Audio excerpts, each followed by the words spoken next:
Hello everyone. If you like what I'm doing here, please consider subscribing, liking, and commenting. It would really help the channel out quite a bit. Thank you very much.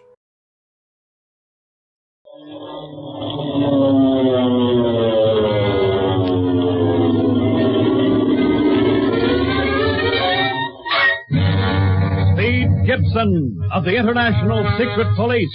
Ceiling zero, ceiling zero, ceiling zero, ceiling zero, ceiling zero.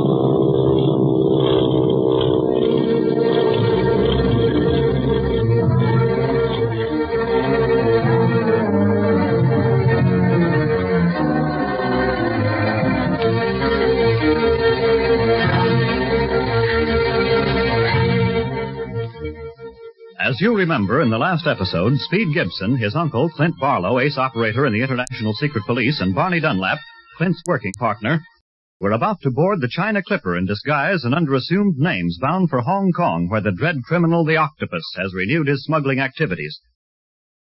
Just as they approach the giant plane, however, Clint recognizes in one of the other passengers a jewel smuggler whom he and Barney sent to prison a few years previously. The man sees them at the same time, says a few words to his companion, who in turn summons a nearby police officer. The boys try to get to the plane, but are stopped by the officer and the smuggler, who claims to be a private detective and who says that Clint, Barney, and Speed have been acting suspiciously and should be held for investigation. For a few tense moments, it looks as if the boys will miss the Clipper plane, but Chief Riley has been so careful about their passports, using their assumed names and disguises, and has provided credentials so excellent that the officer at last releases our friends and reprimands the supposed private detective to be more careful of his accusations thereafter. He mumbles something about mistaken identity. Then he and the boys board the plane, and now we find our friends comfortably seated in the Clipper, 6 hours out of San Francisco. Gee, I can hardly believe that we're really flying in the Clipper. Seems most too good to be true. I'd hate to be flying without it. We must be plenty high to be above the fog down there, Speed. Yeah. Isn't it swell, Barney? The moon makes the fog look all silver. Folks down on the ocean probably can't see the moon at all, or the stars. Up here, they're big as anything. Well, don't get so excited about it, kid. Gee, I can hardly believe we're really on the China Clipper. You'd better start believing it, Speed, with that jewel smuggler aboard. I'm just as sure he's a member of the Octopus gang as I'm sure we're in the air. I think so, too, Clint. Else why'd he try to keep us ashore by framing us with that cop? Yeah, our passports are what saved us. And see that you remember who those passports are made out for, Speed. Now, Barney here is supposed to be Jim Fletcher, a retired Texas oilman. And you're his son, Earl. And I'm your French tutor, Pierre Dorset. Don't forget all that when we're talking where people can overhear us, kid. I won't, Barney. Clint, you look so different with your hair dyed black and curled, and Barney with that fake squint and mustache. Do you think that smuggler really knew who you both were? Well, I don't know, Speed. Criminals are suspicious of everything and everyone. Now, he may have glimpsed something familiar about us, or his instinct may have warned him of danger. Rather than take any chances, he tried to keep us from flying on the same ship with him. Yeah, all that business about him being a private detective and us the crooks. I wanted to turn him over to the cops. Oh, and reveal who we really were? Oh, don't be a chump, Barney. We can't make an official move while we're traveling in disguise and under assumed names. I know. Have to take everything and can't dish anything out in return. Oh, don't worry, Barney. We'll get our earnings when we reach Hong Kong. Meanwhile, think of all the excitement we're going to have during the trip. Gosh, it doesn't seem possible that we'll reach the Hawaiian Islands tomorrow morning. Yeah, these ships are plenty fast. It's only 18 hours flying time between Alameda and Honolulu. And after that, our next stop is Midway Island. Gosh. How long is the stopover at Honolulu? Just about 24 hours. We take off again the next morning, providing the weather is right. And am I going to make use of them 24 hours? No sleeping for me. I'm going to go swimming at Waikiki Beach, eat fish and poi, listen to ukuleles, and maybe watch some of those hula dances I've been hearing so much about. You can do that if you want, Barney. But I'm going to watch that jewel smuggler. And if I have any spare time, I'm going surfboard riding. Boy, I can hardly wait.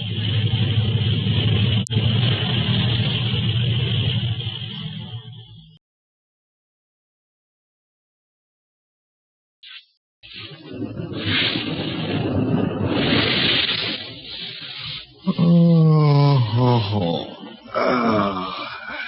This is the life, Clint. lunch at the Royal Hawaiian Hotel, and now basking on the sands of Waikiki Beach. Yeah, but I wish I could be in that water with Speed. Look at that kid right there surfboard in. Oh, he's part flying fish anyhow. You know, Clint, sometimes it makes me stop and think. That kid can do almost everything with just a little practice. Things that it takes me years to learn. It just runs in the family, Barney. We're just naturally smart. Oh, yeah? If you're so smart, why didn't you fix this phony mustache of mine so it wouldn't float off in water? I want to go swimming. Try growing one, then you can. Besides, I didn't think you wanted to leave the beach as long as that girl was on it. Oh, you've noticed her too, huh? I noticed her during lunch at the hotel. She had a little girl with her then. Yeah, she's still with her, at least near her. See, in the water almost in a direct line with Speed. Oh, yeah, I see her now. Well, I hope she doesn't go out too far. Looks like she can't swim. She's watching Speed. Say, look at that big coma racing toward her. Suffering wang doodles. She's lost her foot and she's going out to sea. Well, come on, let's go after her. Oh, Speed! Speed sees her. Oh, we can grab her. Speed! Speed! I'm coming. I'll get you. Help! Help! Try to keep your head up. I'm coming. Help!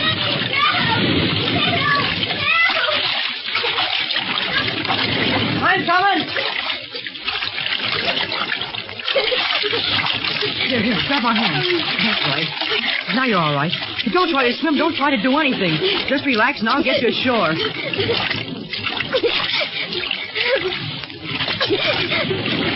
That big wave knocked me down. Now, don't whisper. It's rocking. Speed! Keep it up! Oh, swell. Clint and Barney are waiting out to help me. A little bit more, Speed! Look out for that big finger!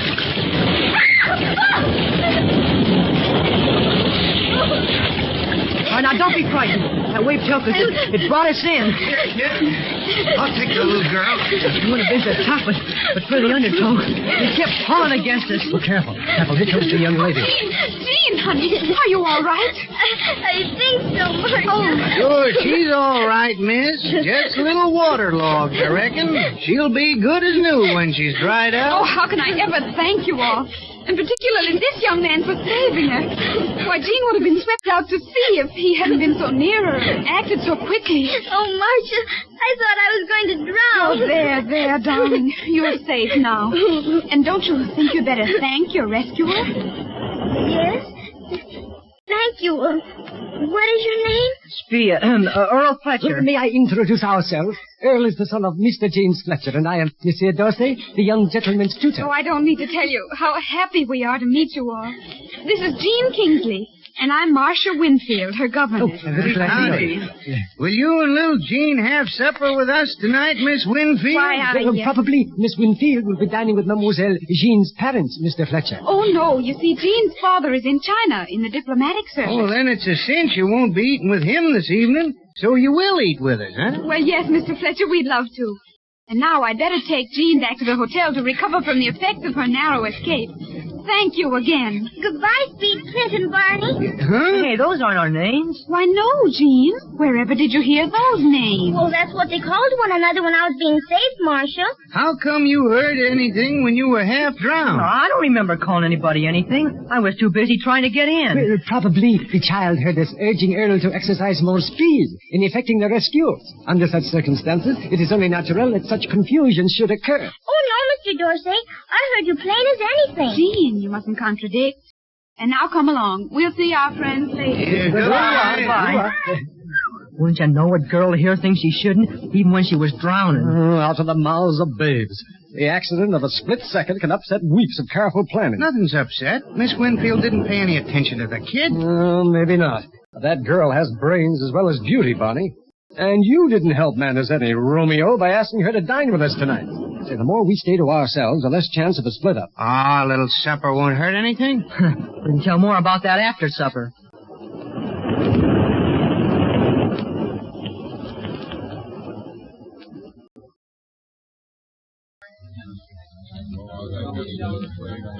Oh, would you care for some more ice cream, Mademoiselle Jean? No, thank you, Mr. Dorsey. I'd like some more. More? You had 2 dishes already. Another one and you'd never leave this table. Well, you wouldn't mind staying in Honolulu, would you, Earl? Well, it's swell here, Miss Winfield, but I'm looking forward to the rest of our Clipper trip. Midway, Wake, and Guam Islands, Manila, and then Hong Kong. Gee. Hong Kong.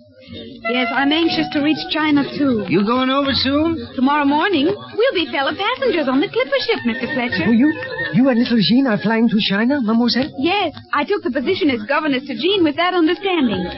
You see, her father went there 6 months ago and left Jean in my charge with instructions to bring her over as soon as he gave me the word to come. Well, I received that word just the other day, and I was fortunate in being able to get passages on the clipper. Oh, that's swell, because... The check, Mr. Fletcher.